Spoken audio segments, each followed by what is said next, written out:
everybody, we're Thatch-O-Matic Off-Grid. I'm Esther. I'm Nick. And we're going to do another Q&A today. We do a lot of different things on this channel. Some of them are more action-packed, and we do tell our story of being a family off-grid, sometimes with vlogs, and sometimes with DIY stuff and how-tos, and certainly with the story of how we're building our home. But some of you really like to go in-depth on a particular topic, and we like to do that too.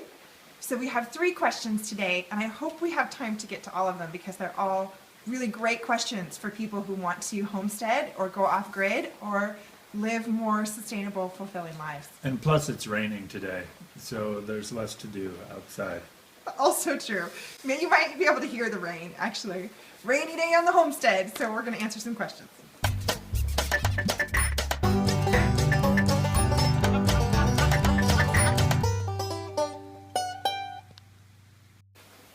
Okay, the first one, it came from an email and was a question about our water source. So last time we did this, we talked about our land and some characteristics that caused us to choose this land. We kind of glossed over the fact that it had water on it. We did mention that, but we didn't go into depth. And this emailer was concerned that we talk about our water source, the water quality, how we know that the water is safe, and we have septic, so we're not using a composting toilet, right? Right, so we've mentioned that there was a septic tank on the property before we bought it, and it was attractive to us, and that it was one of the reasons that the property itself sort of stood out among other undeveloped properties, that with its water source. So both of those were infrastructure things that were here on the property, made it awesome to buy. But the thing about the septic system is that we don't necessarily plan to use it for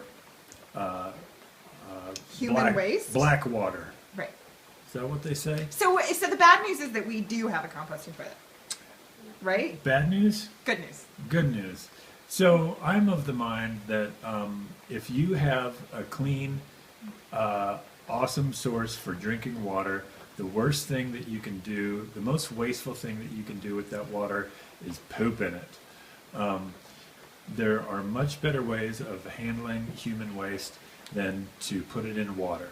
In water, it breaks down very slowly and becomes sort of toxic, whereas if you're able to compost it, you're able to deal with pathogens and you're able to deal with all that bacteria in a more efficient manner, I think.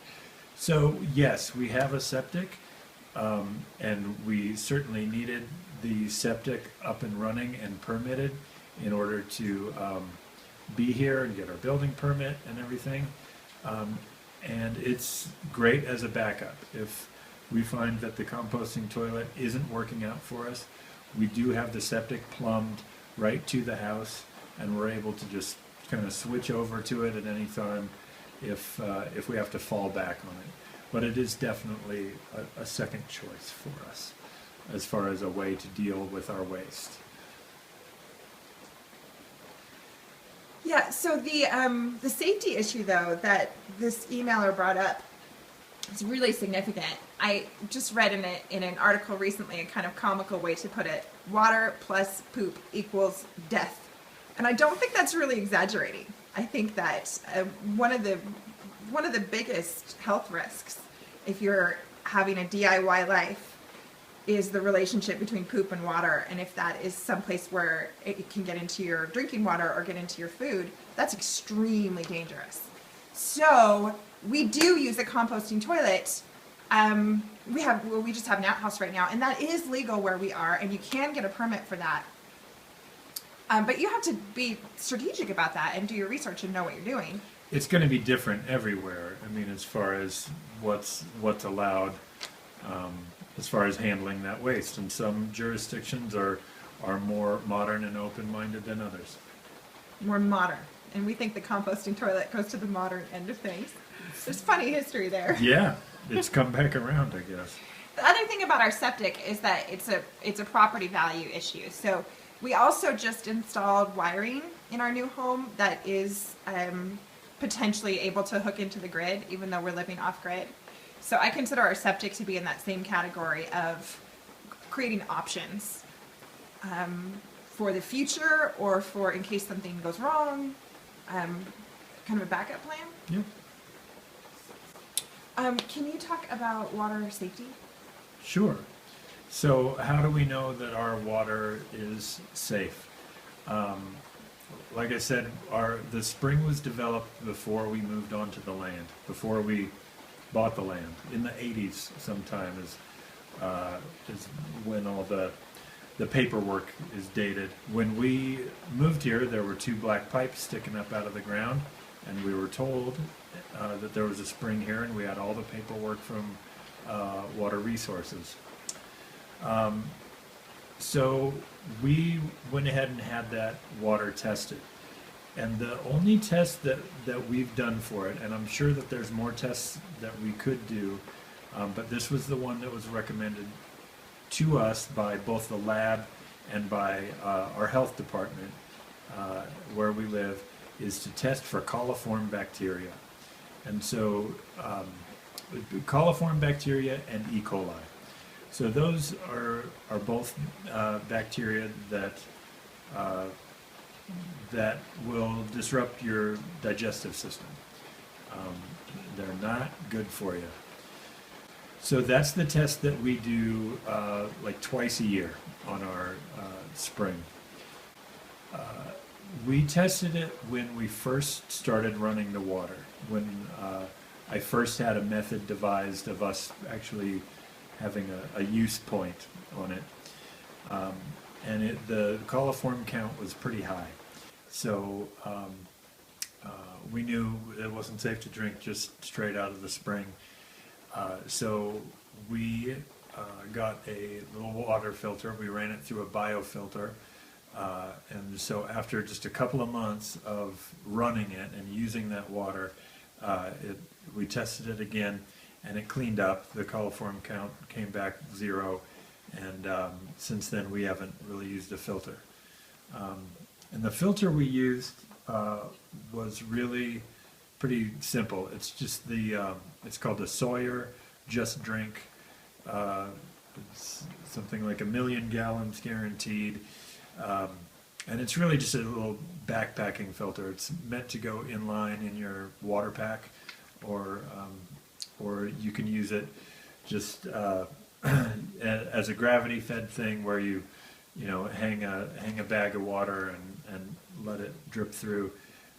But it did a really great job. It was really inexpensive. It was like $30, and yeah. So after a couple of months of using that, it tested clean, and has tested clean pretty much every time since then, if not totally clean. A really low count that we were okay with, and it's never come up with any signs of E. coli at all, which is great. And we really do recommend a filter like that. I mean, we didn't get one for free. We don't work for them or anything, but a filter like that is good for emergency situations, and also good for if you don't know what your water situation is like. Really affordable emergency plan there. Yeah, really affordable and just easy to have on hand and have as a backup.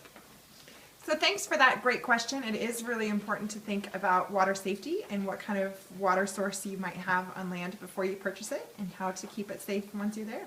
And like with anything we talk about, we're not experts on any of this, and I'm sure that other people will comment and tell us we're forgetting this or that, or... Please do. Please add stuff in.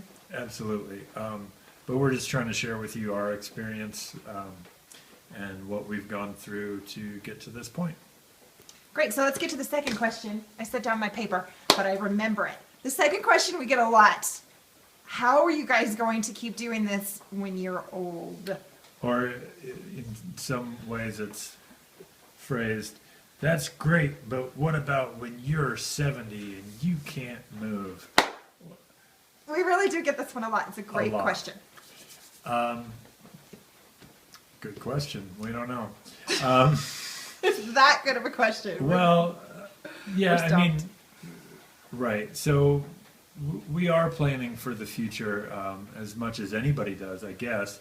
I mean, I don't think that really anybody goes through their day to day and says, "Oh, yes, I do this now, but what about when I'm 70 and I can't move?" Oh, I think some people do actually.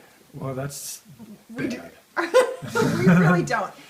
So it's Kind not of that we do. we're just irresponsibly not thinking about the future, but and you know, things happen to anybody. You know, we could get hurt or we could get sick or, you know, kind of anything could happen. And we know that. And we're trying to make as stable a life for ourselves as anybody. But we feel that this life and living a happy life will also help to keep us young to a certain extent. Um, there are examples all over our neighborhood of people who are still doing it, even though we have one neighbor who's 82 this year, 82. and she lives by herself, and she keeps a number of cows and 3 horses and a yard full of chickens, and she's done okay at gardening recently. But my point is, she's still kicking, and I know that that's no guarantee. But my belief is that if you use your body, you'll be able to keep your body, and we just do our best to take care of ourselves. And we are doing some things. We have some things planned to make it easier for us when we're less mobile. So we plan to add on a ground level bedroom, which will be the master bedroom. So we won't be traversing a spiral staircase into our latter years. I think it comes down to a question of what kind of security do you want? We're looking for security in our skill set and security in knowledge. And you know, we're just an ordinary family trying to make it. Didn't have a ton of resources coming into this, although we did have more than some. And we just are trying to use what we have to get what we want. And so what do you gamble? You know, or what are you willing to gamble? The one thing that we really can't emphasize enough, and we won't stumble over, that we really will stand up and say, is that we won't live scared. You know, we will not be pressured into not having the life we want because we're scared of a life that we might not want. Because that's just not the way that we want to live. We want to live towards our integrity and towards the life that we want as best we can. And I joke a little bit that I'm not even sure I'm going to become old because my mother died walking. And it's morbid, right? But it's a gamble either way. Right. There's no guarantees no matter what lifestyle you live. And so we want to live one that we're truly happy with and that that sits well in our conscience. And we are hopeful that we can reap the rewards of that. If we create a life that our children really love, maybe they'll hang out and take care of us. I mean, we're not really interested in making that the deal. And maybe not. Maybe not.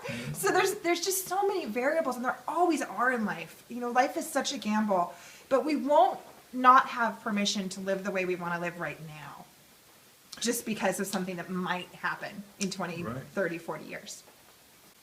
Absolutely.